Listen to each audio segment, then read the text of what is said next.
Healthy relationships are the most triggering. Healthy relationships are the most triggering. Why?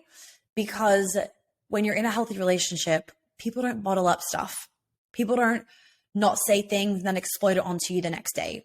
People don't hold on to resentment. People, like each of you, love each other so much that you call each other out when you're being shitheads. Healthy relationships are the most triggering. I call him out, he calls me out. For the most part, when you're in a very healthy relationship, it's too much for most people. People can't do it. People can't do it because it's so fucking triggering. People can't take the triggers. People's nervous systems freak out. They run the other direction because they haven't done work on themselves. Let me tell you that if you are in a triggering relationship that invites you to go deeper and you can stay in it, you're going to have an incredible relationship.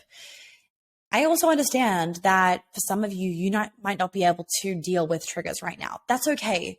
And I also want to let you know that that's an invitation for you to do some work on yourself and for you to heal your stuff. Because the more that you heal, the less you're going to be triggered about. And the more that you heal, the more when someone calls you out in your shit, you won't get triggered, but instead you'll say thank you. And you will learn.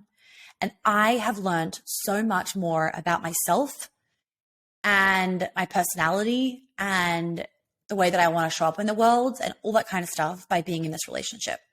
You can only grow so much by being alone. Then you'll hit a point. That's fine. And then when you're in a relationship, you will have so much more stuff that will come to the surface in either a new way or that you weren't aware of before. Because sometimes you need someone to pull it out of you and to kind of trigger it for you to know it's there. A lot of things won't show up when you're single, but they will show up in a relationship. So even if you've done a lot of work on yourself and then you get into a relationship and you're like, shit, why is all this stuff coming up? Oh my God, the stuff I did on myself didn't work. No, it did work. It's just that new things are coming up. All things are coming up in a different way because you're in a different environment. That is a good thing. You get to heal more. You get to become a better version of yourself. You get to deepen your sense of self and deepen your relationship. So that's the last thing that I want to say. Healthy relationships are triggering. We all have tiffs. We have tiffs. It's okay. There are moments where I'm just like, ugh, and I just like can't fucking deal with it. I'm like, I cannot, like, what is going on right now? There are those moments. They're rare, but they're there. It's human. There is nothing wrong with your relationship if you are having those moments. If you're having arguments, every once in a while, it's okay.